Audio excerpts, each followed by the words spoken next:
సచ్చిదానందం పరమసగదం కేవలం జ్ఞానమూర్తిం ద్వంద్వాతీతం గగన సదృశం తత్వమస్యాదిలక్ష్యం ఏకం నిత్యం విమలమచలం సర్వధీ సాక్షిభూతం భావాతీతం త్రిగుణరహితం సద్గురుం తన్నమామి.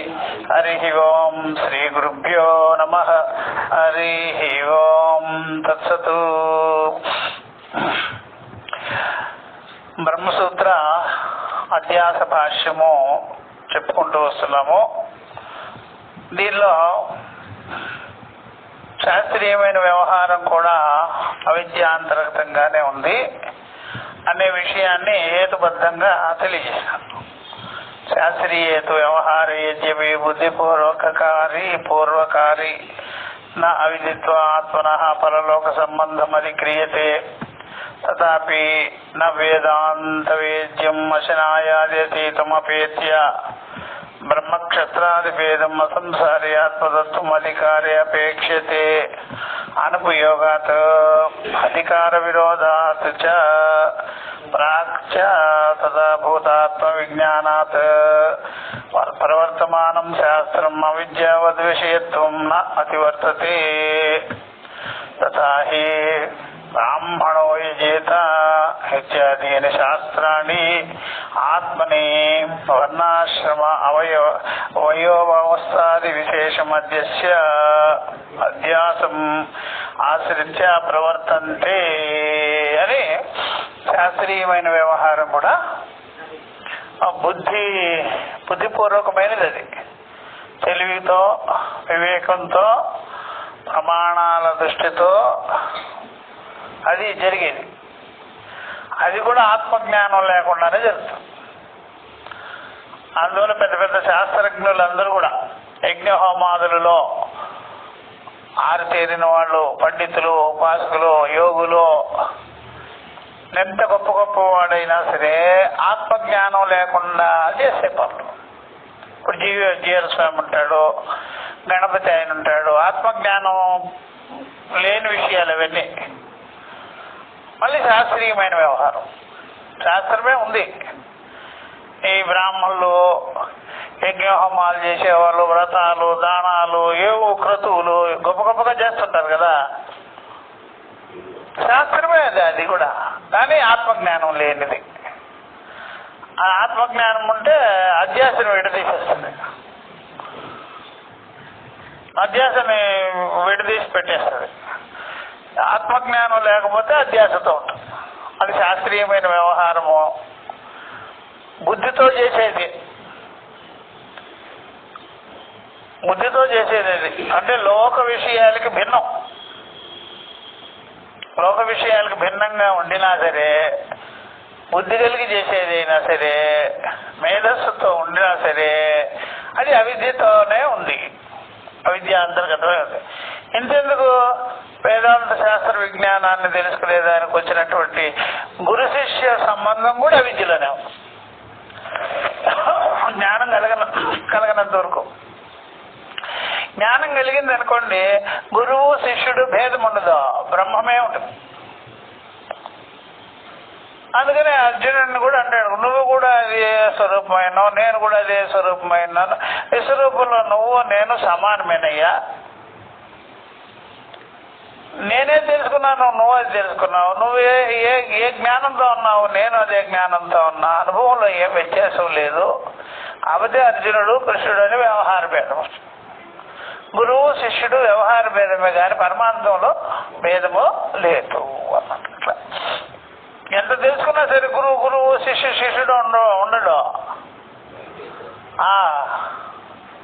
ఎంత తెలుసుకున్నా సరే ఊరికే అమ్మ అమ్మ అంటది కానీ ఇది కూడా అమ్మే. అది ఊరికే అమ్మ అమ్మ అంటుంటుంది, ఇది కూడా అమ్మే. ఇద్దరు పిల్లలు గెన్నిందిగా, ఇది అమ్మే. అమ్మ కానీ అమ్మ కాదు, అమ్మైనా అమ్మ. నీకు అమ్మ ఉండొచ్చు కానీ నువ్వు కూడా అమ్మే కదా. మరి సమానత్వం వచ్చేసింది నీకు, తల్లిలో సమానత్వం వచ్చేసేసి, భేదం లే నీకు. కూతురుగా తల్లి కానీ కూతురు కాదు, తల్లి అయినా కూతురు. అట్లాగా ఆ శిష్యుడు కూడా బ్రహ్మస్వరూపుడు అయ్యున్నాడు, గురువు ఏదైనాడు అదే అయ్యున్నాడు. అట్లా అనమాట. అది జ్ఞానం కలిగినంత వరకు గురు శిష్య భేదం అనేది పక్కాగా ఉంటుంది. జ్ఞానం కలిగిన తర్వాత పైకి వ్యవహారానికి మా గురువు మాకు విద్య చెప్పినాడు అని చెప్తావు, కానీ నేను బ్రహ్మం కాకుండా ఇంకా నాకేమీ వెలికి చేయలే. ఆయన పరిపూర్ణత్వాన్ని కలిగించాడు. ఆయన ఏం చేసుకున్నాడో అదే చెప్పాడు. అట్లా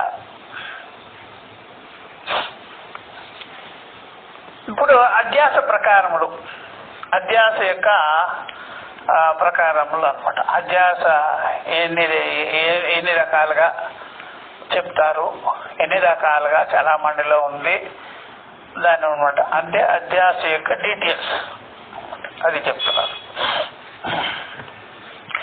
అధ్యాసో నామ తస్మిన్ తద్బుద్ధి.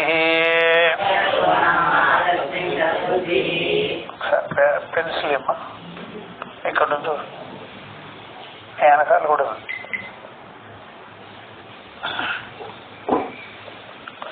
ఇది అండర్లైన్ చేసుకోవాలి. అధ్యాసానామ అతస్మిన్ తద్బుద్ధి, ఇదనమాట. శంకరాచార్య వారు ఇక్కడ కంక్లూషన్ చేసి పరేశాడు. అధ్యాస అంటే అతస్మిన్ తద్బుద్ధి, ఏది కాదో ఆ బుద్ధి. ఏది తాడు కాదో, ఏది పాము కాదో అది పాము అనుకోవటం, ఏది పాము కాదో దాన్ని పాము అనుకోవటం. అతస్మిన్ తద్బుద్ధి, కాని దాని మీద ఆరోపం అన్నమాట. అధ్యాసోనా అతస్మిన్ తద్బుద్ధి అని చెప్పేసాం. అతస్మిన్ తద్బుద్ధి, తస్మిన్ తద్బుద్ధి ఉందే అదేమో జ్ఞానము, అది విద్య. అతస్మిన్ తద్బుద్ధి అవిద్య. ఇది ఇది అధ్యాస అంటే అతస్మిన్ తద్బుద్ధి, అధ్యాస లేదు అంటే తస్మిన్ తద్బుద్ధి. అది ఉన్నదాన్ని ఉన్నట్టుగా తెలుసుకోవటం, ఉన్నదాన్ని ఉన్నట్టుగా తెలుసుకోవటము తస్మిన్ తద్బుద్ధి. లేనిదాన్ని ఉన్నట్టుగా తెలుసుకోవటం అంటే అది పాము కాదు దాన్ని పాము అని తెలుసుకోవటం, దాన్ని అతస్మిన్ తద్బుద్ధి. అది తస్మిన్ తద్బుద్ధి, అతస్మిన్ తద్బుద్ధి. ఇక్కడేమో అతస్మిన్ తద్బుద్ధి కదా, తస్మిన్ తద్బుద్ధి జ్ఞానము, అతస్మిన్ తద్బుద్ధి అజ్ఞానము. అధ్యాస నామ తస్మిన్ తద్బుద్ధి అన్నమాట. ఇది అవోచామా, ఇది ముందుగానే చెప్పినాముగా, ఇదివరకే చెప్పాము ఈ లక్షణాన్ని, అధ్యాస లక్షణాన్ని. అధ్యాస లక్షణాన్ని ఇదివరకే చెప్పినాము అని చెప్పేసాం. ఇప్పుడు చెప్తున్నారు తద్ యథా, అది ఏ విధంగా, అది దృష్టాంతంతో చెప్తా, మీకు అర్థమయ్యేటట్టుగా చెప్తా అంటున్నారు. తద్ యథా అనమాట. అది ఎలాగా అంటే అనమాట, పుత్ర భార్యాదిషు వికలేషు సకలేషు వా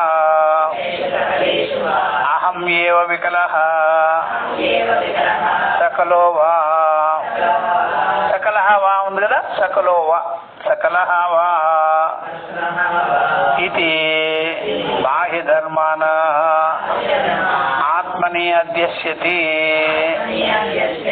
ఇదనమాట. ఇది విడగొట్టితే సకలః వా అని వచ్చేసింది, కలిపితే సకలో వా అని వస్తుంది.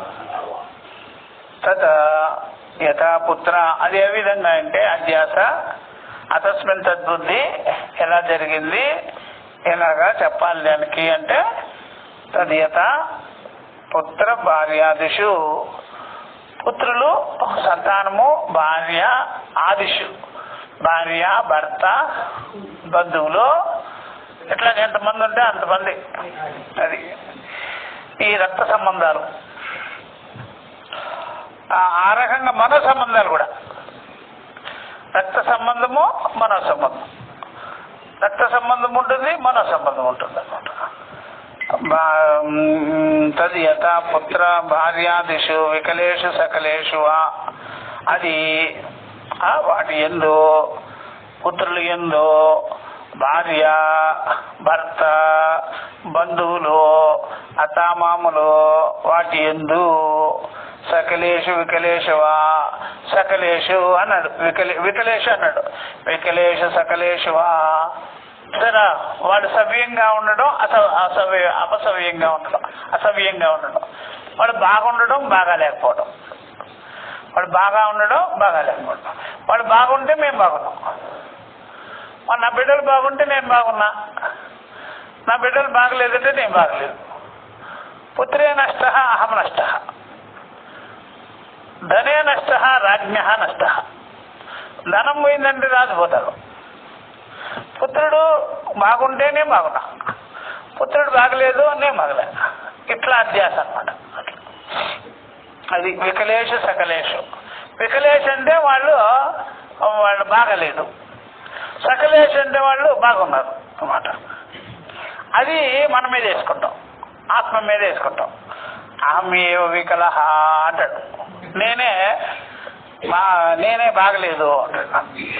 వాళ్ళు భార్య బిడ్డలు బంధువులు బాగా దగ్గర సంబంధం మనసుకి ఉంటారు కదా, వాళ్ళు బాగుంటే నేను బాగున్నా, వాళ్ళు బాగలేదే నేను బాగలేదు అన్నమాట. అట్లా అది ఉంది కదా, ఆ ఎఫెక్ట్ కూడా పడిపోద్ది మనకి. అందుకని మనసులో ఎంతో బాధ ఉంటుంది. అట్లా అనమాట. అహమేవ వికలహ సకలహ వా, వాళ్ళు బాగున్నారంటే నేను బాగున్నా, వాళ్ళు బాగలేదంటే నేను బాగాలేదు. ఇది బాహ్య ధర్మాను, ఇవన్నీ బాహ్య ధర్మాలేగా. భార్య బిడ్డలు వాళ్ళందరూ బాహ్య ధర్మాలే, ఆత్మధర్మాలు కాదు. లోపలికి ఏం సంబంధం లేదు వాళ్ళు. అది ఏమి మనం ఆరోపణ చేసేస్తాం, అంత మనసులో ఆరోపణ చేసుకున్నాం. మనకి సంబంధం లేకపోయినా అది ఆరోపణతో సంబంధం పెట్టేసేసుకున్నాం. అట్లాగనమాట.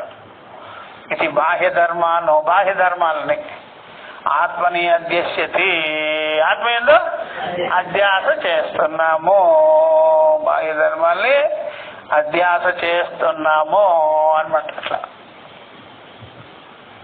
బాహ్య ధర్మాన్ ఆత్మని అధ్యస్యతి, బాహ్య ధర్మములను ఆత్మయందు అధ్యసించుతూ ఉన్నాము. అట్లాగా. ఇప్పుడు దాన్ని డీటెయిల్ చెప్పారు, దాన్ని ఇంకా వివరణ. దేహ ధర్మాన, ఇప్పుడు దేహ ధర్మాలు ఎలా ఉంటాయి చూడండి. దీన్ని అధ్యాస ప్రకారాలు అంటారు. అధ్యాస యొక్క డీటెయిల్స్, వివరాలు. తథా దేహ ధర్మాన స్థూలః అహం, కృశః అహం, గౌరః అహం, తిష్ఠామి గచ్ఛామి, లంఘయామి ఇది. ఇదంతా కూడా దేహ ధర్మాలు, స్థూల దేహ ధర్మాలు. స్థూల దేహ ధర్మాలు అంటే స్థూలంగా నేనున్నాను, స్థూలకాయము, లావుగా ఉన్నాను, అట్లా ఒబిసిటీ అనమాట. అది ఆ దేహ ధర్మాలు తన మీద వేసుకొని నేను అంటాడు. నా శరీరం అని చెప్పడం, నేనే లావుగా ఉన్నా అని చెప్పేస్తాడు అనమాట. నా శరీరం లావుగా ఉంది అని చెప్పడం, నేనే లావుగా ఉన్నా అంటాడు. అందువల్ల దానికి ఉండే రోగాలు కూడా తన మీద ఆరోపణ చేసుకుంటాడు అనమాట. అహమేవ స్థూలః అంటాడు, నేను స్థూలంగా ఉన్నాను, స్థూలహాహం. కృషిస్తుంది అనుకోండి, ఆ శరీరం అంతా శరీరమైపోతుంది, సన్నగా అయిపోయింది. అట్లాగ అయిపోతారు శరీరాలు కూడా. కొద్ది రోజులకి కృషించిపోతుంటుంది శరీరం. కృశోహం అంటాడు. కృశహాహం అంటే కృశోహం, నేను కృషించిపోతున్నాను అంటాడు. ఇది కూడా ఆత్మధర్మం వేసేసినది. బాహ్య ధర్మాలు, శరీర ధర్మాలు, స్థూల ధర్మాలు ఆత్మయందు వేసేసుకున్నాడు. కృశహాహం అంటాడు. గౌరవహం అంటాడు. రంగులు రూపాలు. నేను ఎర్రగా ఉన్నాను, తెల్లగా ఉన్నాను, నల్లగా ఉన్నాను అంటాడు. అలాగే పొడుగు పుట్టి కూడా గౌరవహం అంటాడు. అలాగా పొట్టిగా ఉన్నాను, పొడుగ్గా ఉన్నాను అని కూడా అంటాడు. ఇది కూడా పొడుగుగా ఉన్నాను, పొట్టిగా ఉన్నాను, కర్వహ ఇవ, లంబహ ఇవ అంటాడు.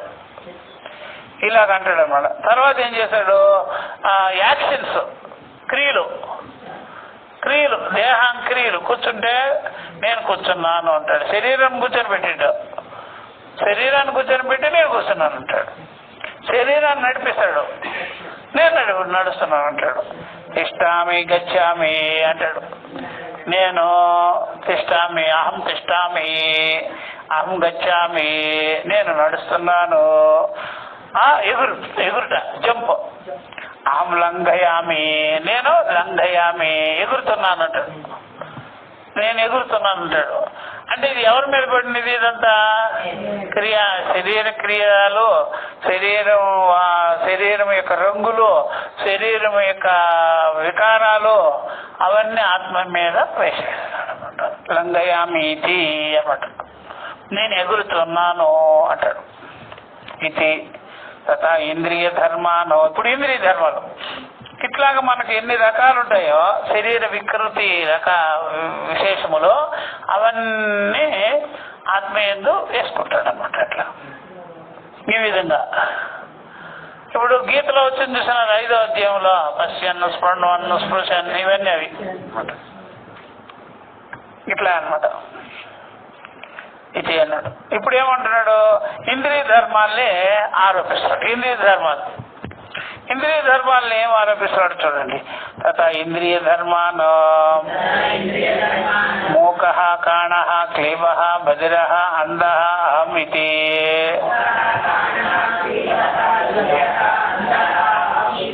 ఇప్పుడు ఇదంతా ఇంద్రియ ధర్మాలు. మూక అంటే మూగవాడు, ఇది కూడా ఇంద్రియ ధర్మమే, వాక్కు పడిపోవడం. కాణ అంటే ఒక కన్ను, ఏకాక్షి. అంధహ అన్నామనుకోండి 2 కళ్ళు లేవు. క్లీబహ అన్నామనుకోండి తపోసుకుడు, క్లీబహ కింద క్లీబహ, అది కూడా ఇంద్రియ ధర్మమే. ఏంటి అంటే వాళ్ళకి మగవాళ్ళుగా కనిపించిన మనస్తత్వం వేరుగా ఉంటుంది. సిగ్గుపడిపోయే లక్షణాలు వచ్చేస్తుంటాయి. అప్పుడు వీళ్ళందరినీ చూస్తే ఏమో మగ శరీరంగా ఉంది, మనస్సు చూస్తే ఏమో ఇది ఇట్లా మహిళా ధర్మం వచ్చేసింది ఏంట్రా బాబు అనుకుంటారు. అట్లా క్లీబహ నపుంసక లేకపోతే కిన్నరహ ఇది అన్నమాట. క్లీబహ. అందుకని అర్జునుడిని అట్లా తిట్టాడు పాపం. ఆయన ఊరుకున్నాడు పాపం. ఇదే లేదు గురువు కదా, ఇంత విద్య చెప్తాడు. అందుకనే మనోధర్మం అలా కృషించ చేసుకోవద్దయ్యా. మనోధర్మాన్ని పైకి లేపి పెట్టుకోవాలి. నువ్వేమో అణగదొక్కేసినావు అని చెప్తున్నాడు అనమాట. బధిరహ అంటే చూసారా శివుడు, బధిరాంధహ అంటాడు. బధిరహ అంటే చెవుడు, అంధహ అంటే గుడ్డివాడు. ఇదంతా ఇంద్రియ ధర్మాలు అనమాట. ఈ ఇంద్రియ ధర్మాలు కూడా ఆత్మీయంగా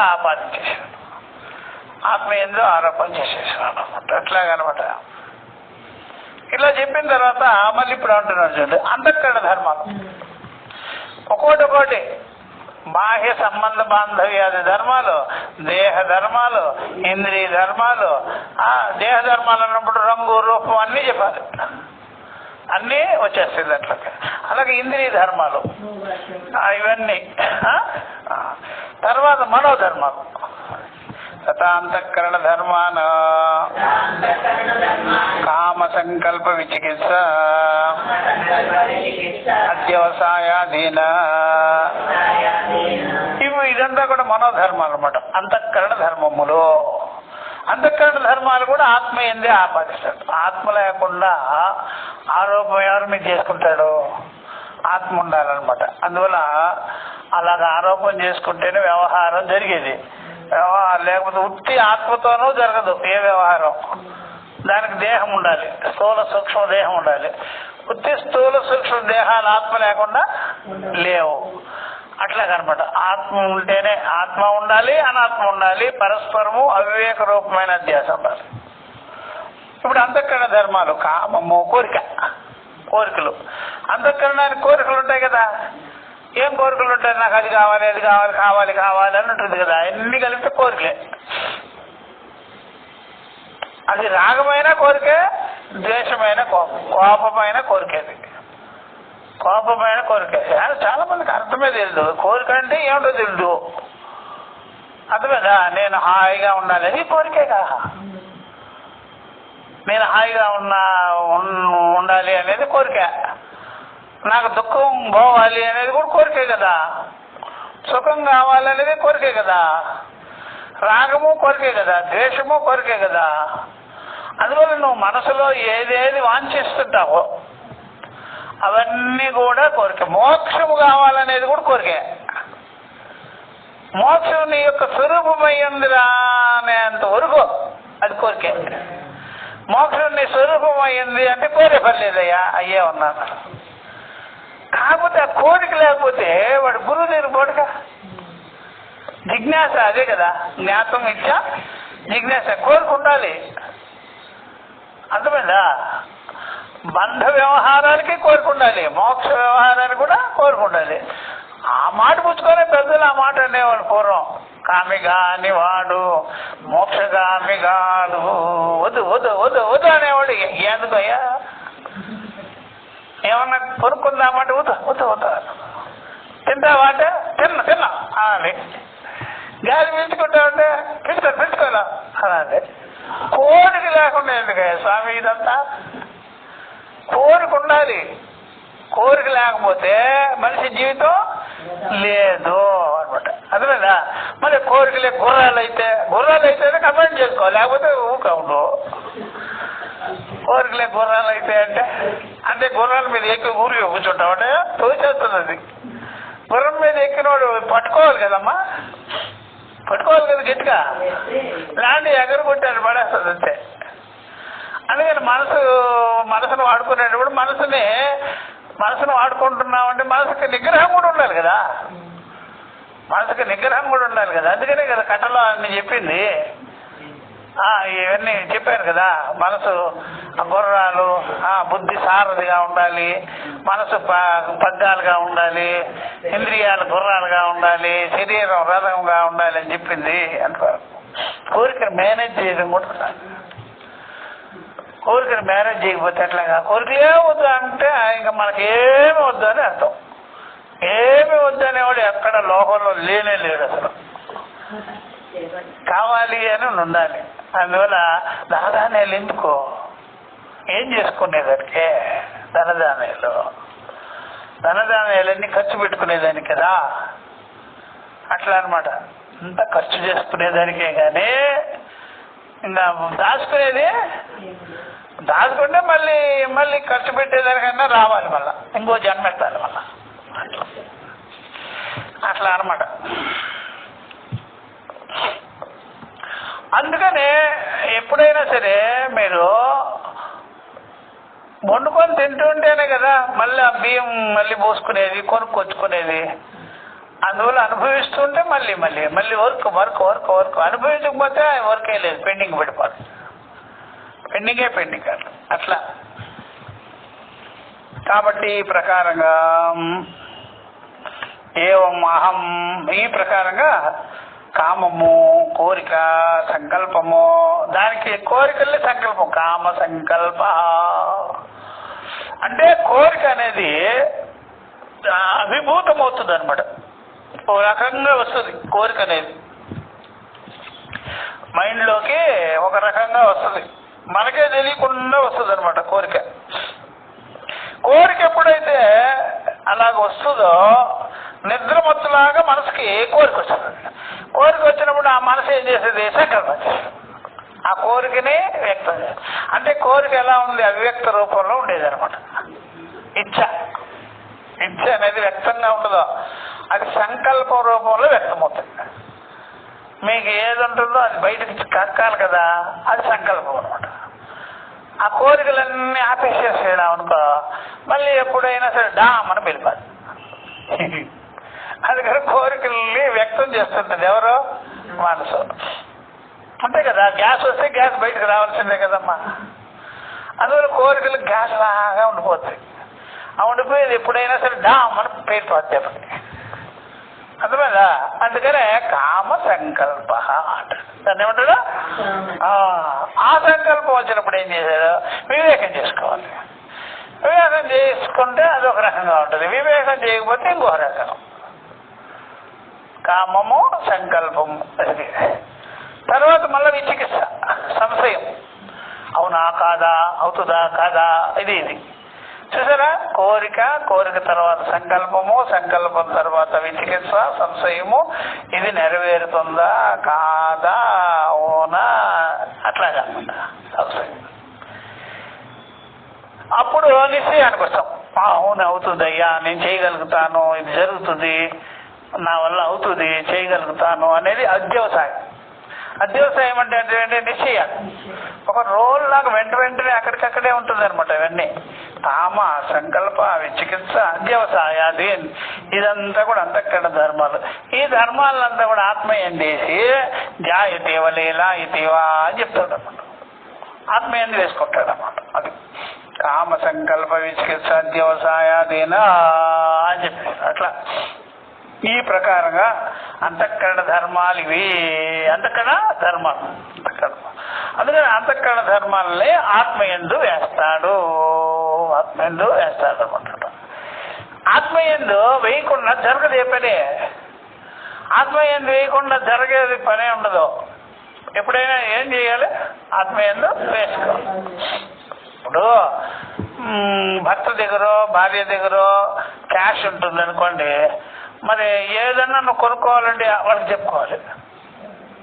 పని జరగాలంటే భర్తనో భార్యనో అర్థమైందా, వాళ్ళ దగ్గర చెక్ బుక్ కొంటారు, అక్కడ సంతకం ఎవరు పెట్టేది, నువ్వు పెట్టేస్తావా? చెక్ బుక్ మీద వాళ్ళకి అది పెట్టేది. అలా ఉంది. ఆత్మ యొక్క సత్తా లేకుండా జరగదు ఏ పని. అందుకని వీడు ఆరోపణ చేయడం కరెక్టే, కానీ ఆత్మధర్మాలని కొడతాం. అర్థమైందా? నీ కోరిక ఆయన ఆధారమైన వాడి మీద దూసేటట్లుగా. కోరికేమో నీది, ఆయనేమో ఆధారం. ఆయనే ఈ కోరిక అంటే ఎట్లాగా? ఆత్మది కాదు ఈ కోరిక, నీది.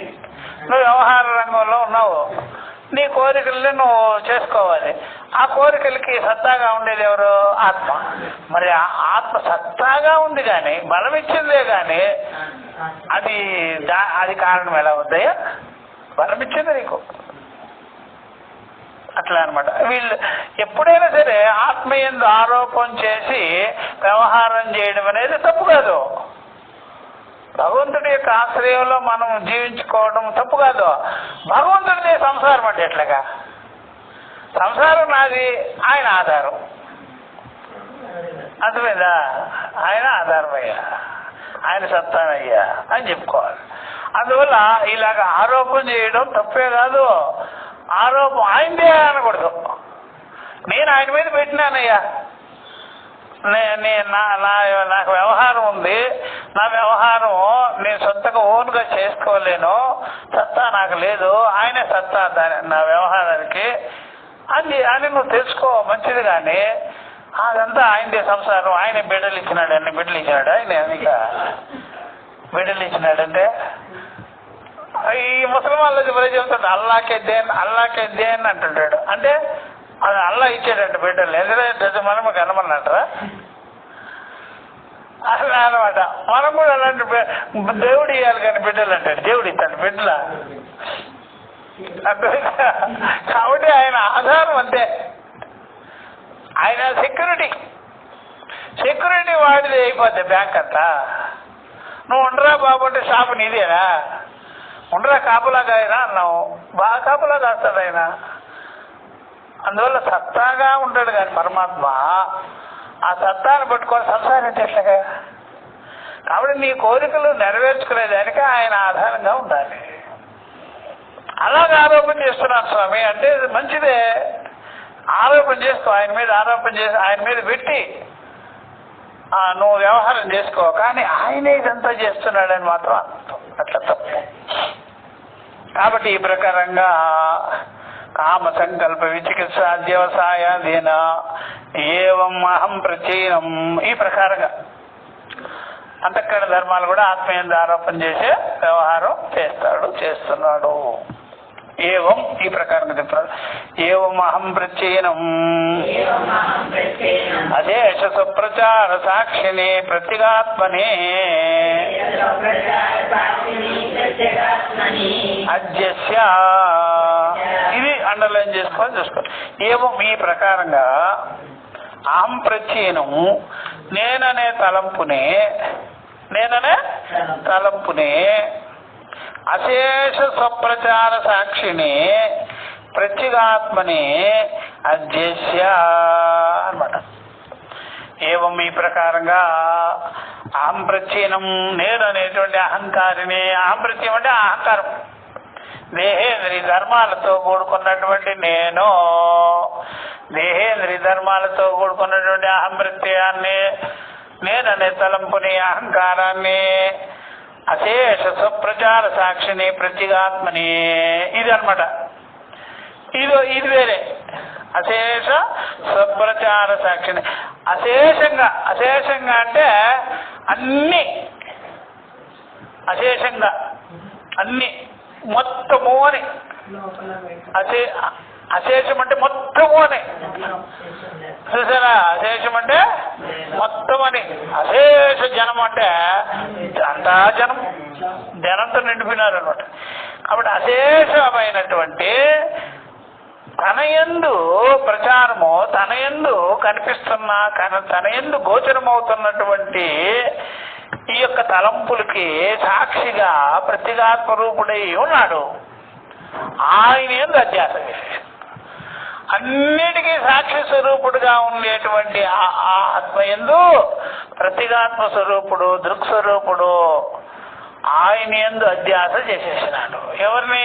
ఈ నేననే దేహేంద్రియ సంఘాత అభిమానాన్ని అన్ని తలంపులకి, అన్ని భావాలకి సాక్షిమాత్రుడుగా ఉండేటువంటి అసంగరూపుడైనటువంటి ఆయన యందు, ఆ ప్రత్యేగాత్మ యందు ఆరోపణ చేసేసినాడు. ఈ నేననే అనమాట. చూసారా?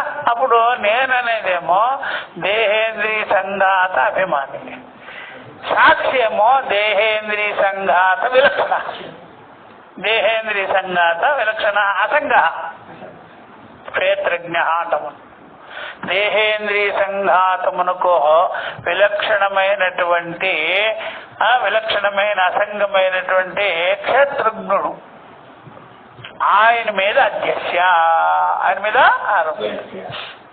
అది బాగా మొదలు పెట్టుకోవాలి. ఎప్పుడైనా ఈ ధర్మం ఏం చేస్తారంటే ఈ అధ్యాస చేయడం అనేది అందరికి లోపలికి అలవాటైంది. అందుకనే వాళ్ళ వ్యవహారాలన్నీ ఇతరుల మీద దోసేస్తుంటారు. వాళ్ళు ఏది కల్పన చేస్తే ఇంకొకరి మీద దోసేసేయడం. అట్లా దానివల్ల ఏమవుతుంది? నీ అంతఃకరణానికి క్లారిటీ రాదు కదా. ఇతరుల సంగతి పోతే నీకు అంతఃకరణ క్లారిటీ. అందుకనే ఈ ప్రకారంగా ఇదంతా కూడా ఇప్పుడు బాగా విచారించుకున్న వాడికి ఏమిటంటే ఇదంతా దేహ ధర్మాలు, ఇంద్రియ ధర్మాలు, విషయ ధర్మాలు, బాహ్య బంధ ధర్మాలు, బాహ్య బంధ ధర్మాలు, ప్రాణధర్మాలు, మనోధర్మాలు, అహంకార విషయము అని విడగొట్టుకున్నాడు అంటాడే కదా. వాడికి మాత్రం సాక్షి ఏంది వేడిది. సాక్షి ఇట్లా తెలుసుకున్నాడంటే సాక్షి దీనికి ఉంది, సాక్షిగా ఉంది ఆత్మ అని అనుకుంటా. అట్లా ఇలా వివేకం చేసుకుంటే అప్పుడేం చేస్తాడు? ఈ ధర్మాలని ఆత్మయందు వేడు, ఆత్మయందు వేడు కాబట్టి నేను సుఖీ అనడు, నేను దుఃఖీ అనడు, నేను సుఖీ అనడు, దుఃఖీ అనడు. ఈ అంతఃకరణలో సుఖీ దుఃఖీ అనేది ఉండదు.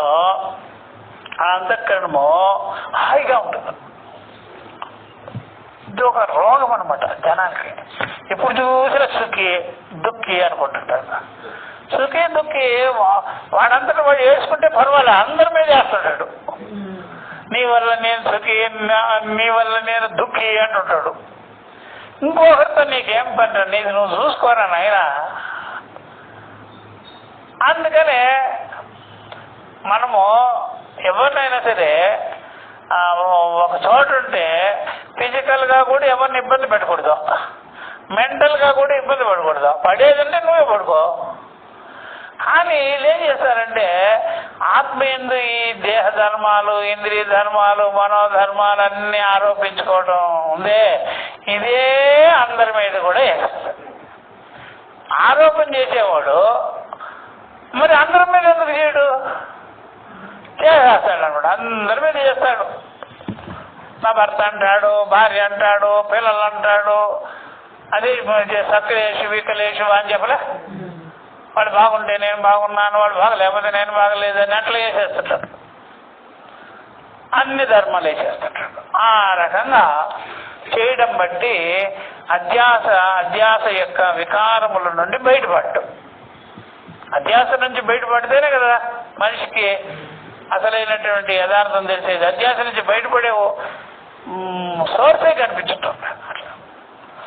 కాబట్టి ఏవం అహం ప్రచీనం, ఈ నేరు అనేటువంటి తలంపు దేహేంద్రియ సంఘాత రూపమైనటువంటి తలంపు అశేష సంప్రచార సాక్షిని ప్రత్యేగాత్మనే అశేషమైన తన యందు వస్తూ పోతుండేటువంటి తోచుతూ ఉన్నటువంటి ఆ భావాలకు సాక్షిగా ప్రత్యేగాత్మగా సాక్షి, ఆ సాక్షి ప్రత్యేగాత్మ, ఆ సాక్షి అసలైనటువంటి మన ఆత్మ దాని యందు అధ్యక్ష ఆరోపించుకొని ఉన్నారు. ఇట్లా ఉన్నారయ్యా. మళ్ళీ దానికి రివర్స్ మళ్ళా తం చ ప్రత్యేగాత్మానం సర్వసాక్షిణం తద్విపర్యేణ అంతఃకరణాదిషు అధ్యస్యతే. తం చ ప్రత్యేగాత్మ, అదే విధంగానే ప్రత్యేగాత్మను కూడా సర్వసాక్షిగా ఉండేటువంటి ప్రత్యేగాత్మను కూడా దానికి భిన్నంగా, దానికి విపరీతంగా అంతఃకరణ ధర్మాలు యందు ఆపాదించటం జరుగుతుంది. అంతఃకరణ ధర్మాలకి జోడించటం, ఆరోపించటం జరిగింది. అధ్యసిస్తున్నారు జనులు. అంటే దీన్ని ఆత్మ అనాత్మ అధ్యాస, ఆత్మ అనాత్మ ఇతరేతర అధ్యాస అంటారు. ఇతరేతర అధ్యాస, దీన్ని పరస్పర అధ్యాస చేసేసినారు. ఆత్మానాత్మల అధ్యాస అంటే ఇదే. అందువల్ల సాక్షి ఎందేమో దేహ ధర్మాలు, ఇంద్రియ ధర్మాలు, మనోధర్మాలు వేయడం, అట్లాగా వేయడం.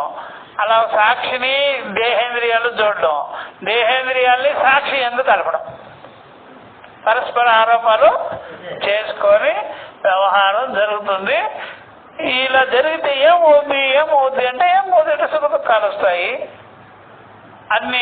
అన్నిటితో కలుస్తావు, వాటి వికారాలను ఆత్మలో చూస్తావు. ఎందువల్ల అయితే సాక్షి యందు నిర్వికారంగా ఉండే సాక్షిలో వికారాలు చూస్తే అసలుకే మోసం వస్తుంది. వికారాలు ఎక్కడుందో అక్కడే చూడు, దాని వికారాలు అని చెప్పు, నువ్వే వికారానికి లోనైపోద్దట్లాగా. అలాగే దేహ ధర్మాలంటే దేహ ధర్మాలదే, ఇంద్రియ ధర్మాలంటే ఇంద్రియ ధర్మాలదే. అవన్నీ వికారాలు చెందేది. నిర్వికారంగా సాక్షిగా ఉండేటువంటి ఆత్మయందు ఆ దేహేంద్రియ ధర్మాలని ఆపాదించటం, ఆరోపణ చేయడం బట్టి ఇప్పుడు అజ్ఞానం అనేది బాగా ఉంది, అధ్యాస అనేది ఉంది. ఈ అధ్యాసే సర్వానర్థాలకి మూలమైపోయింది. ఈ అధ్యాస వల్ల ఏం జరిగింది? అర్థం పర్థం లేని వ్యవహారాలన్నీ, దోషాలన్నీ కలుగుతున్నాయి, శాంతులు కలుగుతున్నాయి, వివేకం కలుగుతున్నాయి. అందుకని మన మనసులో ఎప్పటికీ కూడా మనకి వివేకమే ఉండాలి. అక్కడ అధ్యాస ఉండటం ఏంటి? అది మామూలుగా ఇదివరకు లేదు, ఇప్పుడేముండాలి? వివేకం ఉండాలి. అంటే అధ్యాసని విడగొట్టుకునేటువంటి ఉపాయమే ఉండాలి. అధ్యాసని విడదీసే ఉపాయమే మన దగ్గర పెట్టుకోవాలి.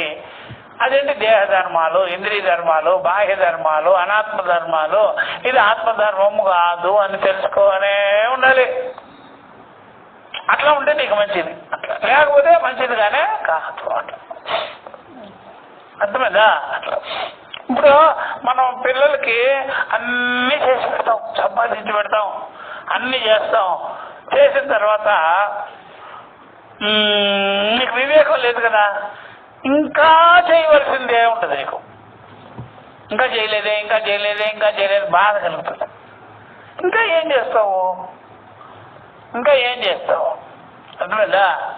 అది ఎట్లాగంటే ఒక చెట్టుకి చిన్న మొక్క పెట్టాము, ఆ మొక్క పెట్టి నీళ్లు పోసాము, అది పెద్దదయింది, ఇంకా పెద్దదయింది, అది పూతకొచ్చింది, పిందెలు కాసింది, కాయలు కాసింది. కాయలు బాగా కాసేసేటప్పటికి చెట్టు వంగిపోతుంటే అయ్యో నేను సపోర్ట్గా నిలబడాలి, బరువు అయిపోతుంది. ఆ కొమ్మలకి ఎంత బరువు అయిపోతుంది. ఏమన్నా అర్థం ఉందా? ఎవరా ఆ చెట్టు ఏదో దానికాయలు అది మోసుకుంటే నీకేమొచ్చాయి ఇదంతా? అట్లా అనమాట. అధ్యాస అట్లా ముదిరిపోయి ఎంత చేసినా సరే ఇంకా చేయటం లేదు, ఇంకా చెయ్యాలి ఇంకా చెయ్యాలి అని ఉంటుంది. అర్థమైందా? చెట్టుని చూసుకోదా? నీకేం పని? దానికాయలు అది మోసుకోలేదా? అట్లాగా అధ్యాసకి స్వాభావికమైనటువంటి స్వభావం ఎట్లా ఉందంటే, స్వాభావికంగా అయిపోతే అధ్యాస ఇంకా మనం చేయలేదే ఇంకా ఏం చేస్తారు ఇంకా అట్లా అయిపోద్ది అనమాట. అందువల్ల వివేకం చెయ్యాలి. వివేకం చేసినప్పుడు అధ్యాస యొక్క అనర్థం నుండి, తప్పు తెలివి నుండి బయటపడతాము, లేదంటే అలా పడి ఉంటాం. అందుకని అధ్యాస చేసుకుని నిరంతరము వాళ్ళు ఇంకా చేయలేదని ఇంకా తృప్తిగా అనిపించదు అనమాట. ఇంకా ఎంత చేస్తావు అట్లా. ఈ విధంగా ఏవం అహం ప్రచీనం అశేష ప్రచార సాక్షిని ప్రత్యేగాత్మని అధ్యస్య తంచ, అదే ప్రకారంగా ప్రత్యేగాత్మానం సర్వసాక్షిణం. ఇది విశేషం అనమాట. ప్రత్యేగాత్మ సర్వసాక్షిగా ఉంది. సర్వసాక్షి అంటే అర్థం తెలుసా? సర్వభూతములు యందు ఉండేది ఇదే. సర్వభూతములు యందు సాక్షిగా ఉంది. సర్వ క్షేత్రజ్ఞ సర్వ క్షేత్రేషు అని చెప్పరా? అట్లా సర్వసాక్షిణం తద్విపర్యేణ అంతఃకరణాదిశోద్యస్యతే, దానికి భిన్నంగా ఉండే అంతఃకరణ ధర్మాలలో అధ్యసిస్తున్నాము ఈ ప్రత్యేగాత్మ స్వరూపాన్ని. ముందేమో ప్రత్యేగాత్మలేమో అనాత్మ అధ్యాస, ఇప్పుడు ఆత్మాధ్యాసనేమో ఆత్మనేమో అనాత్మ యందు అధ్యాస. ఇట్లా పరస్పరము అధ్యాస వచ్చింది. దీన్ని ఇతరేతర అధ్యాస అంటారు. నేనేమంటారు? ఇతరేతర అధ్యాస అనమాట. అట్లా ఈ విధంగా చెప్పిన తర్వాత ఇప్పుడు చెప్తున్నారు, అవిద్యా నివృత్తికే ఈ ఉపనిషత్తు ప్రమాణములు వచ్చిన ఏ వేదాంత శాస్త్రం వచ్చింది? అధ్యాసను విడగొట్టే దానికే వచ్చింది. అధ్యాసనే విడగొట్టే దానికే వచ్చింది అనమాట. పరస్పర అధ్యాసల యొక్క వివేకము చేసేదాని కొరకే వేదాంత శాస్త్రము ఉపనిషత్తు శాస్త్రము వచ్చింది. అవిద్యా నివృత్తికై వేదాంత ప్రవృత్తి. వేదాంత ప్రవృత్తి అంటే వేదాంత ప్రమాణ ఉపదేశం ఉన్నది అని చూడండి. ఇప్పుడు ఏవం అయం అనాది అనంతః నైసర్గికః అధ్యాసః మిథ్యా ప్రత్యయరూపః. ఏవం అయం అనాది అనంతః నైసర్గికః అధ్యాసః మిథ్యా ప్రత్యయరూపః అని చెప్పేసి, ఏవం ఈ ప్రకారంగా అయం అధ్యాస. అయం అంటే అధ్యాస. అయం అని ఎందుకన్నారంటే మన కళ్ళ ముందే ఉంది అధ్యాస. మాకు ఏది చాటుమాటుగా లేదు, అది చాటుమాటుగా లే. ఈ అధ్యాస ప్రత్యక్షంగా ఉంది, కానీ ప్రత్యక్ష ప్రమాణాలకు అందదు. అది జ్ఞానం కలిగితేనే ఇది అధ్యాస అని తెలుస్తుంది. ఇంకని గురువుల దగ్గరికి వచ్చి వింటూ వింటూ వింటూ ఉంటే అధ్యాస భూతత్వంలో పెట్టినట్టే. వితౌట్ భూతత్వం కూడా చూసేసుకోవచ్చు. ఇదే అధ్యాస జరుగుతుంది. అధ్యాస అర్థమైందా? అధ్యాస జరుగుతుంది. అందుకని ఒక వివేకి ఎవరింటికైనా పోతే అమ్మ నాయన తల్లి కూతురు అట్లాగా అంటుంటారు కదా, అప్పుడు ఆ గురువు అనుకుంటా ఏం అధ్యాసరా నాయన, ఏం అధ్యాసరా. అట్లా ఆ గురువు గారు ఇంకొక గురువులు ఇంకో స్వాముల దగ్గర పోయినప్పుడు, స్వామి మీకు ఆ కారు కొని పెడతాం, ఈ కారు కొని పెడతాం, గంట బెండారు ఆ బెండారు అంటే ఏం అధ్యాస చేసినారు. నేనంతా అధ్యాస వదిలిచేటప్పుడు తటస్థంగా ఉంటున్నారు స్వామి. మా శిష్యులు ఏమో తటస్థంగా ఉంటున్నారు. వేళకి ఎంత ప్రసాదం పెడతారు. వీళ్ళకేమో గంట బెండేరాలంట, కిరీటాలంట, సింహాసనాలంట, కార్లంట. ఇదే అధ్యాస అంటే వాడు అధ్యాస అంతా చేసేసినటువంటి వీళ్ళకి విగ్రహాలని, పూజలని, చీరలని, అమ్మవార్లని, శ్రీచక్రాలని, భూచక్రాలని చేసేసేసరికి ఈ అధ్యాసలో పడి కొట్టుకుంటారు. వాళ్ళకి అధ్యాస కొత్తగా లేదు, వాళ్ళకి ఇళ్లలో జరిగేదిగా ఇళ్లలో జరిగిన అధ్యాసే ఇక్కడ ఈ టైపులో జరుగుతుంది కర్మ ఉపాసనలో. అక్కడేమో భార్య బిడ్డలు బంధాధ్యాస, ఇక్కడేమో కర్మ ఉపాసనలో అధ్యాస. ఇక్కడ గురువు గారు ఉన్నారు కదా వేదాంత విజ్ఞానము, ఇక్కడ అధ్యాస కనిపించట, అది ఇది ఏం కనిపించట, అదంతా విద్యే. అర్థమైందా? అంటే కర్మ వ్యవహారం ఉపాసన వ్యవహారం ఇవన్నీ ఇక్కడ లేవు, అది అనమాట. అందువల్ల ఎవరికన్నా ఎవరికైనా పోతే అమ్మ నాయన అయ్యా అన్నప్పుడు మనకు అర్థమైపోతుంది, ఏం వద్దేసరా నాయన, ఏం వద్దేసయ్యా, అర్థమైందా? తెలిసిపోతుంది. ఒక్కొక్కరి ఇళ్లలో చూస్తే అండర్వేర్స్ కూడా అందిస్తుంటారు వాళ్ళు. ఏమంటే ఇదిగో మీ అండర్వేర్ ఎవరిని, వీడికి తెలియదు కానీ అండర్వేర్ దానికి తెలుసు, వీడికి తెలియదు వీడి అండర్వేర్ నాదేనంటావా, మీదేనండి నాకు తెలుసా, నేను తొడుక్కునేటప్పుడు నువ్వేలా చూసావు, నాకు అదే పని కదా. దానిలాగా వీడికి తెలుసు, వీడు అండర్వేర్ దానికి తెలుసు. ఏమంటాం అధ్యాస, అర్థమైందా? ఇది ఎవరిది వీళ్ళన్నా అంటాడు, అదేమో ఈ అండర్వేర్ మా ఇంటి అంటుంది. ఇంకా చెప్పు, అధ్యాస అంటే అదే, అవునా కదా? మరి తమాషా అనుకుంటారా? సాక్షులతో సహా షూస్తో సహా తుడిసి వెయ్యాలి. ఏమంటే సాక్షులు వేసుకోండి, సాక్షులు వేసుకోండి, ఏమండి షూస్ వేసుకోండి, షూస్ వేసుకోండి, తుడుస్తానండి నేను షూస్. ఇంకా చెప్పు, అధ్యాస కదా ఇదంతా, అధ్యాసే కదా ఇదంతా. తలదూడ కూడా ఉంది, మళ్ళీ తలదూచుకోండి బాగా. నీకు నేను తలదూడు పూలు పెడతానా అండు, ఇదేమో రెడీ అయిపోతుంట. ఏమో నీకు నేను తలదూతాలే అని చెప్పడం, అర్థమైందా? అప్పుడు అధ్యాస ఎక్కడ విశేషంగా ఉంది కూడా తెలిసిపోతుంది. అట్లా ఉంటుంది అనమాట. ఈ ప్రకారంగా అయం అధ్యాస ఆత్మానాత్మ అవివేక రూప అనాది, ఆదే లేదంట దీనికి. ఆది కానీ ఉంటే, ఆది అంటే మొదలు కనిపెట్టాడని కూడా తెగిపోద్ది. మొదలేలే ఎందుకు వచ్చింది, ఎలా వచ్చింది, ఏముంటో తెలియదు, అంత అయోమయంలో ఉంటుంది అనమాట, అంత గడాంధకారం అనమాట. అధ్యాసను గుర్తించేటువంటి విధానమే లేదు. అదేదో గురువులు చూపించాలి కానీ అధ్యాసరా ఇదిరా, అధ్యాసరా ఇది దేంట్లో ఒక ధర్మాన్ని ఒకదాని ధర్మాలు ఒకదాని మీద వేసుకోవాలన్నావు, ఏం అర్థం కావటం లేదా అని తెలియదు అనమాట. అనాది అంటారు దాన్ని. ఆది లేదు, మొదలు లేదు. మొదలుంటే పట్టుకుంటావు కదమ్మా, మొదలుంటే పట్టుకుంటాం, మొదలు లేదు. ఇది ఎక్కడికి పోతుందో ఏమిటో అదనమాట. అనాది, ఆది లేదు, అనంత కొనసాగుతూనే ఉంటుంది. జ్ఞానం లేనంత వరకు కొనసాగుతూనే ఉంటుంది. ఎందుకు పదేగా అనుకుంటా. అనంత నైసర్గిక, స్వభావంగా పుట్టుకతో వచ్చేసింది. నైసర్గిక, పుట్టుకతో వచ్చింది.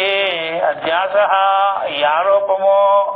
మిథ్యా ప్రత్యయ రూప, మిథ్యా ప్రత్యయం అంటారు, తప్పు తెలివి. ఇదంతా మిథ్యా ప్రత్యయం అంటే తప్పు తెలివి. అధ్యాస మిథ్యా ప్రత్యయ రూప ఏవం అయం అనాది అనంత నైసర్గిక అధ్యాస మిథ్యా ప్రత్యయ రూప. అట్లా ఉంటుందా? అట్లా మిథ్యా ప్రత్యయ రూప. సరే, ఇంకో కొన్ని చోట్ల మీకు ఇక్కడ షోడశోపచారాలు చేసి భార్య భర్త పిల్లలు వాళ్ళకి షోడశోపచారాలతో ఉపచారం చేస్తుంటారు. ఏమండి భోజనం చేయండి, ఏమండి టిఫిన్ చేయండి, ఏమండి కాఫీ తాగండి, టీ తాగండి, అది చేయండి, ఇది చేయండి. కొన్ని చోట్ల ఏంటంటే పెట్టుకోండి, అది కూడా వచ్చేసే తిట్లు వచ్చేసే, ఈ ప్రశంసలు వచ్చేసాయి అనమాట. అసలు ఇది కూడా వచ్చేసి పెట్టుకొని వెళ్ళలేవా? అది బయట వాళ్ళు అడుగు చెప్తాడు నీకు సంగతి. బయట వాళ్ళు అంటూ ఎవరిని అంటారు? నా నమ్మేదా, నా మొగుడు నా పెళ్ళామన్నందుకు చదివి నీ తిట్లు. దాన్ని ఎవరు పడితే వాడు తిరిగితే ఊరుకుంటావా? అందువల్ల ఇక్కడ తిట్టినా పొగిడినా అధ్యాస అంతర్గతమే. అదే అనుకున్నావు కదా, అదే అనమాట. అందువల్ల పెట్టుకొని తిను, నీ పని నువ్వు చేసుకోలేవా అనేది కూడా అధ్యాసే, అది కూడా అధ్యాసే. కాబట్టి ఈ ప్రకారంగా ఏమ్మా నీకు ఇంత ఇస్తున్నాడు కదా ఆయన, ఆస్తులు ఇస్తున్నాడు, బంగారం కొనిపెట్టా, చీరలు కొనిపెట్టా, ఇల్లు కొనిపెట్టా, అది పెట్టా, ఇది పెట్టా, నువ్వేటమ్మా అంటే నేను కూడా పెడుతున్నాను కదా రోజు తింట్లో, అది కూడా అదే చేసే. అర్థమైందా? అట్లా అనమాట. కాబట్టి అది అది విరుద్ధంగా ఉన్నా సరే అనుకూలంగా ప్రతికూలంగా అనుకూలంగా రెండు కూడా అధ్యాసే చేసుకున్నాను. అందువల్ల నా అనుకున్నావు కాబట్టి నేను ఏమన్నా అనగలుగుతానని, మా వాడిని అనుకున్నా నిన్నంటాను నేనా అంటాను. అర్థమైందా? అట్లా నిన్నంటానయ్యా. ఆ ప్రకారం ఈ ప్రకారంగా అధ్యాస చేస్తాము. అట్లా ఇప్పుడు ఎవరన్నా వచ్చి ఏమన్నా అన్నారనుకోండి, ఏమమ్మా ఎట్లా కాపురం చేస్తున్నామ్మా నువ్వు, నేను చేయకపోతే నువ్వు చేస్తావు, వచ్చా నాతో కాపురం అంటుంది. అప్పుడు ఏమంటావు? ఎట్లా కాపురం చేస్తున్నావు అంటే ఎట్లా చేస్తావు అమ్మా, ఇష్టం అధ్యాస చేసుకున్నాము. అర్థమైందా? రజో కూడా అధ్యాస, తమో కూడా అధ్యాస, తత్వం కూడా అధ్యాస. అదే రజోగుణ అధ్యాస ఇదొకటి. రజోగుణ అధ్యాస అంటే రప్పుంటే అప్పుడు వెళ్ళిపోవడం, తిట్టుకోవడం, కొట్టుకోవడం, తినుకోవడం అంతే. సత్వగుణ అధ్యాస అంటే కాస్త కామన్ సెన్స్ గా పోవడం. తమో గుణ అధ్యాస అంటే అర్థం ఏంటి? తింటాడులే, ఎక్కడ పోతాడు మా ఆయన, తింటాడులే, లేచి కుక్కర్ పెట్టుకుంటాడులే, అదొక తమో గుణ అధ్యాస. ఏదో ఒక మూడు గుణాలలోనే ఉంటుంది అధ్యాస, మూడు గుణాలతోనే సాగుతూనే ఉంటుంది. అట్లా అనమాట. తంచ ప్రతిగాత్మ ఈ ప్రకారంగా అయం అనాది. అయం అంటే అధ్యాస. ఈ అధ్యాస ఆరోపము, ఇతరేతర ధర్మాధ్యాసము, ఆత్మానాత్మల వివేకము అనాది. అనాది అంటే అనాది కాలం అనకూడదు, దానికి అదే లేదయ్యా. ఎక్కడ మొదలు చివర కనిపించడమే కనిపిస్తుంది. అట్లా మొదలు చివర కనిపించినటువంటి అధ్యాస వ్యవహారాన్ని గురువు గారు ఎక్కడ పట్టుకుంటారో తెచ్చాడు మరి. ఇగో ఇక్కడ ఉంది, ఆరోపణ చేసుకో అంటే వీళ్ళకి ఆరోపణ అనే మాట కూడా తెలియకుండా ఉంటుంది అనమాట. అట్లా అనంత అంతమే లేదయ్యా దీనికి. ఎప్పుడు గురువు జ్ఞానము కలగదో అప్పుడు వరకు ఇది అంతము లేదు. అంతము లేని చూసారా, అంతం లేకుండా సాగుతుంటుంది. నైసర్గిక స్వభావంగా ఉన్నది, పుట్టుకతోనే ఉన్నది.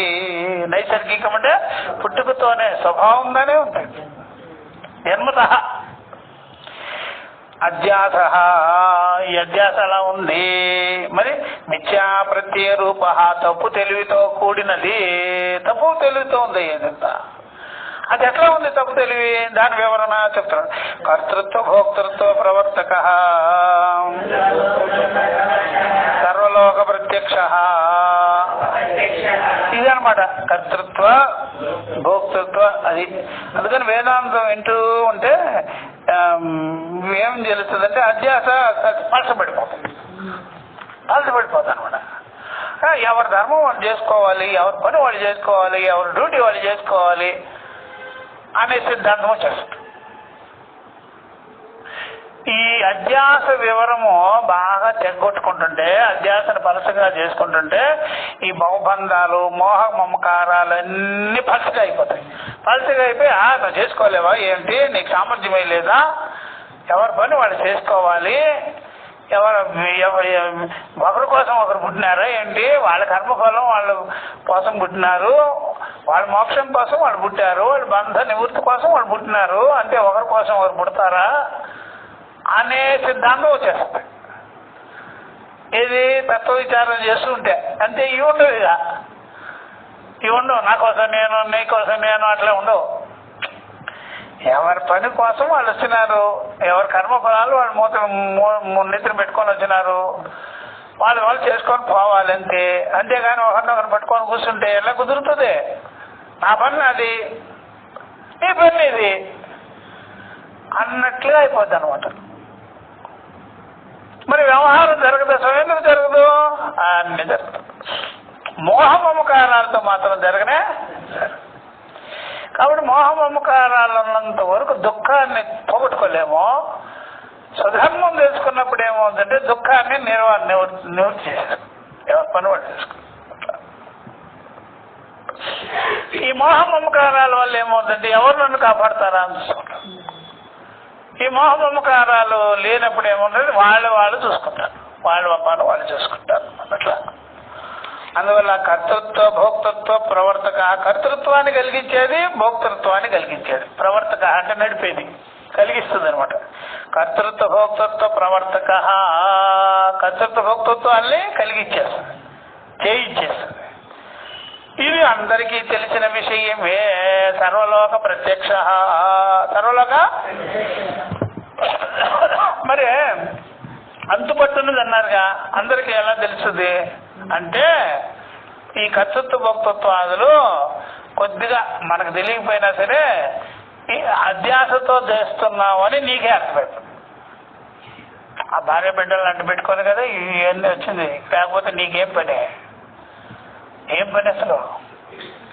బజార్కి వెళ్తే ఇంటికి పోవాలంటే ఎక్కడికి పోయినా సరే ఇల్లు గుర్తుకొస్తుందా, పిల్లలు గుర్తుకొచ్చిందా, అందరు గుర్తుకొస్తుంది. ఎందుకు గుర్తుకొస్తుంది? వేసుకున్నాం కనుక, కమిట్ అయ్యాం కదా, కమిట్ అయిపోయినావు కదా. ఆ కమిట్మెంట్ వల్ల నువ్వు ఎక్కడికి పోయినా స్థిమితం ఉండాలా, నీకు ఎక్కడికి పోయినా స్థిమితం ఉండాలా, లేచేస్తుంటే పరిగెత్తుంటుంది. ఇది సర్వలోక ప్రత్యక్ష. అందుకని వాళ్ళే చెప్పుకుంటుంటారు ఎవరైనా, మాకు ఈ బాధ్యతలు ఉన్నాయి, బంధాలు ఉన్నాయి, చేసుకోవాలి, పోవాలి అంటుంటారు. అదే అనమాట సర్వలోక ప్రత్యక్ష. వాళ్ళ నోట్లో నుంచే వస్తుంటుంది మాట, వెళ్ళాలండు, ఈ పని ఉంది, అది ఉంది, ఇది ఉంది. అట్లా ఒక్క సన్యాసి మాత్రం అనడు ఆ మాట. చూడు, వాడు ఏదో రఫో తెగొట్టుకొని చేశాడు.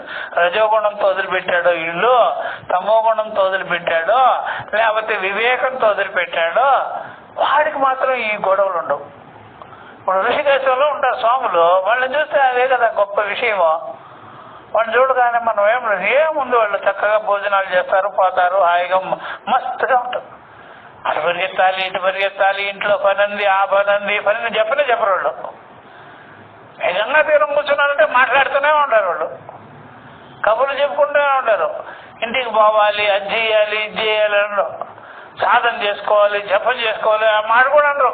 కొంతమంది కొంతమంది సాధువులు ఉంటారే కాబట్టి వేళకి జపం చేయాలి, ధ్యానం చేయాలి, సంధ్యాకాలం అయింది, అది ఏంది, ఇదే ఏంది అంటే ఇంకా ఏం మాట అంటాడంటే బండారికి టైం అయిపోయింది పోవాలని అంటాడు. అంతే తప్ప అంత ఫ్రీడమ్ వాళ్ళకి. ఎందుకని చీకొచ్చిందా ఏమే ఎవరికి పెట్టాలి? మరి అలా ఉన్నారు గృహస్థులు, ఎవరు ఉండటం లేదే, అంత ఫ్రీడమ్ కదా. మోజు మస్తీలో ఉంటారు వాళ్ళు, స్వాములు వెళ్ళిపోతుంటారు. ఏదో సంచి తగిలించుకుంటారు, ఏదో పెట్టుకుంటారు, డబ్బులు ఎక్కడ పడితే అక్కడ టీలు తాగుతారు, అది చేసుకుంటారు, తింటారు, తాగుతారు, ఇక ఉంటారు. మీ ఎక్కడున్నారే గృహస్థులు ఇలాగా? ఈ మఠాలు కట్టుకున్న సాధువులు కూడా లేదే, బ్యాంకు బ్యాలెన్స్లో సరిపోతుండే, వీళ్ళకి కట్టడాలే సరిపోతుండే. అమ్మవారు అంటాడు, గుళ్ళు అంటాడు, గోపురాలు అంటాడు. ఆ సాధువులు చూడు చిన్న చిన్న వసతి గృహాలలో, ఆ కుటీరాల్లో కూర్చొని ఉంటారు వాళ్ళు, హాయిగా మస్తుగా ఉంటారు. ఎవరి కోసం ఏం పోగేయాల్సిన పని లేదు, వాళ్ళు హాయిగా ఉంటారు. ఏది ఇచ్చినా వాళ్ళు సంతృప్తిగా తీసుకుంటుంటారు. అట్లా అర్థమైందా? అట్లా ఉంటారు. కర్తృత్వ భోక్తృత్వ ప్రవర్తక సర్వలోక ప్రత్యక్ష. అంతేకాకుండా ఎవరైనా సరే ఆ 100 రూపాయలు ఇచ్చినా, 200 ఇచ్చినా, 500 ఇచ్చినా అలా తీసుకుంటారే కానీ నువ్వు గొప్పగా ఇచ్చినవయ్యా అని చెప్పడు. నీది వదిలించుకునేదే నాకు ఇచ్చినవు అంటాడు. నీది వదిలించుకునేదానికి నాకు ఇస్తున్నావు కానీ నన్నేమో నువ్వు ఉద్ధరించేది ఏం లేదేమో. అంటే మనం వదిలించుకునేదానికే కదా పోయింది. నేను నదిలో ఎదుగురా మునిగేదంటే నీ మురికంతా అక్కడ వదిలిపెట్టేది ఎనికే కదా. నదిలో మునిగేది దేనికయ్యా? నీ మురికంతా ఒంటింటే చెమట పట్టుకోదు, ఆ చెమట వదిలించుకునేది కదా నదిలో మునిగేది. అందువల్ల సాధువులకి నువ్వు ఇలా భోజనాలు పెడుతున్నావు, దక్షిణలు ఇస్తున్నావు అంటే నీకు వదిలించుకునేదానికే కానీ వాళ్ళేం వదిలించేదానికి కానీ ఇంకా నీకు వాళ్ళు సహాయం చేస్తున్నారు. గో నీకు వాళ్ళు సహాయం చేస్తారు. అందుకనే ఎప్పుడైనా సరే అన్నపూర్ణ శివుడికి భోజనం పెడుతుంది అంటే ఆవిడ వదిలేదానికి ఆయనకి భోజనం పెట్టేది, వదిలించుకుంటుంది. ఆయన తినకపోతే ఆవిడ తింటాడయ్యా అది అట్లా. కాబట్టి ఈ ప్రకారంగా అందరికి తెలిసి ఇదంతా సర్వలోక ప్రత్యక్షము. కర్తృత్వం పెట్టుకోనున్నారు, భోక్తృత్వం పెట్టుకోనున్నారు, బంధాలు పెట్టుకోనున్నారు, మోహాలు పెట్టుకోనున్నారు. అందుకోసమే కదా ఈ వ్యవహారాలన్నీ చేసుకున్నారు. నీకు బతుకు నువ్వు బతకటం లేదు కదా. నీ బతుకు బతికేది అనుకున్నావా? ఇక్కడ చెప్పు, నీ బతుకు నువ్వు బతుకుతున్నావా? లేదే, ఇతరుల కోసమే కదా. నీదంటూ ఏముంది ఇక్కడ? అందుకనే ఎప్పుడైనా సరే కూరగాయలు కొనేటప్పుడు మా ఆయనకి ఇది ఇష్టమో, మా ఆయనకి అది ఇష్టమో, నీకేది ఇష్టమో కూరగాయలు కొన్నావంటే నీకేది ఇష్టమో చెప్పు. మా ఆయనకి అది ఇష్టమో, ఈయనకి ఇది ఇష్టమో అంటున్నావే. అందుకని నీదేమి ఇష్టమో, నీకేమి ఇష్టమో చెప్పు. అట్లా అనమాట. ఈ ప్రకారంగా సర్వలోక ప్రత్యక్ష ఇది అస్య అనర్థ హేతో. చెప్పండి. అస్య అనర్థ హేతో ప్రహాణాయ ఆత్మ ఏకత్వ విద్యా ప్రతిపత్తయే సర్వే వేదాంతాః ఆరభ్యంతే. అది ఇక్కడ చెప్పాడు. అస్య అస్య అంటే ఈ అధ్యాస అనర్థ హేతో అనర్థాలకే కారణమైంది. సర్వానర్థ కారణ సర్వానర్థ హేతు అధ్యాస. తత్ ప్రహాణాయ దీన్ని నరికి వేయుటకు, తుంచి వేయుటకో. ప్రహాణాయ ప్రకర్షేణ హాణాయ అసంగ శత్రేణ దృఢేన చిత్వా. దీన్ని సమూలంగా నరికి వేయుటకో ఏం కావాలి స్వామి? ఆత్మ ఏకత్వ విద్యా ప్రతిపత్తయే. ఆత్మ ఏకత్వ విద్యని, జ్ఞానాన్ని ప్రతిపత్తయే కలిగించుట కొరకు, ప్రతిపత్తయే పొందేందు కొరకు విద్యా ప్రతిపత్తి. ఆ విద్యా జ్ఞానం పొందుట కొరకై సర్వే వేదాంతాః సమస్త ఉపనిషత్తులన్నీ కూడా ఆరభ్యంతే ఆరంభింపబడుతున్నది అని చెప్పేశారు. అస్య అనర్థ హేతో ప్రహాణాయ ఆత్మ ఏకత్వ విద్యా ప్రతిపత్తయే సర్వే వేదాంతాః ఆరభ్యంతే. కాబట్టి సర్వానర్థ హేతువులే, సర్వానర్థములకు కారణభూతమైనటువంటి ఈ అధ్యాసని ప్రహాణాయ నివృత్తి చేయుట కొరకు, త్రుంచివేయుట కొరకు ఆత్మ ఏకత్వ విద్యా ప్రతిపత్తి, ఆత్మ ఏకత్వ జ్ఞానము కలిగించేందు కొరకు సర్వే వేదాంత అన్ని ఉపనిషత్తులన్నీ కూడా ఆరంభ్యంతే ఆరంభం చేయబడుచున్నది అంటున్నారు. సూత్ర భాష్యంలో అదే ఉండేది. యథాచ అయం అర్థః సర్వేషాం వేదాంతానాం. యథాచ ఏ ప్రకారంగా అయితే అయం అర్థః ఈ అర్థాన్ని సర్వ వేదాంతములు యందు ఉపనిషత్తులు యందు చెప్పబడి ఉన్నది. అక్కడ ఉంది అర్థమంతా. ఆత్మ ఏకత్వ జ్ఞానాన్ని కలిగించేటువంటిది తత్వమసి వాక్యాది ప్రమాణములు. బ్రహ్మాత్మ ఏకత్వ జ్ఞానము, అహం బ్రహ్మాస్మి, అయమాత్మా బ్రహ్మ, ప్రజ్ఞానం బ్రహ్మ, సత్యం జ్ఞానం అనంతం బ్రహ్మ, సర్వం కల్విదం బ్రహ్మ అనేటువంటిది సర్వేషాం వేదాంతానం. వేదాంతాలు అంటే ఉపనిషత్ వాక్యములు ఉన్నాయి. అర్థాన్ని చెబుతున్నది. అవిద్యా నివృత్తి కొరకే ఉన్నాయి. తథా వయం అస్యాం శారీరక మీమాంసాయాం ప్రదర్శయిష్యామః. తథా వయం మేము, శంకరాచార్య వారు, కనుక మేము అస్యాం ఈ యొక్క శారీరక మీమాంసలో అవన్నీ కూడా బోధిస్తాము, చెప్తాము, చూపిస్తాము, తెలియజేస్తాము అంటున్నాడు. శారీరక మీమాంస అంటే శరీరే భవ ఇది విచార. శరీరము యందుండేటువంటి విచారము, ఆత్మ విచారము, శరీరం నవద్వారపురము, లేకపోతే స్థూల సూక్ష్మ శరీరము, లేకపోతే పంచకోశ శరీరము, ఈ శరీరంలో ఈ అంతఃకరణం యో వేద నిహితం గుహాయాం పరమే యోమన్ సత్యం జ్ఞానం అనంతం బ్రహ్మ అనేటువంటి ఈ శరీరంలో ఉన్న దాన్ని ఏమన్నారు? శారీరక. శరీరే భవ, ఇది శారీరక. శరీరం అందున్నటువంటి ఈ తత్వాన్ని మీమాంస అంటే విచారిస్తాము. మీమాంస అంటే విచారణ చేస్తాము. మేము అంటే ఆది శంకరాచార్యులు విచారిస్తారు ఈ ప్రకారంగా అని చెప్పారనమాట. ఇంతటితో అధ్యాస భాష్యం అనేది సమాప్తి అయినది. ఇప్పుడు జిజ్ఞాసాధికరణం నుంచి ప్రారంభం అవుతుంది. Next class. ఓం సహనావతు సహనౌ భునత్తు సహ వీర్యం కరవావహై తేజస్వినావధీతమస్తు మా విద్విషావహై. ఓం శాంతి శాంతి శాంతి. హరి ఓం. శ్రీ గురుభ్యో నమః. హరి ఓం. తత్సత్.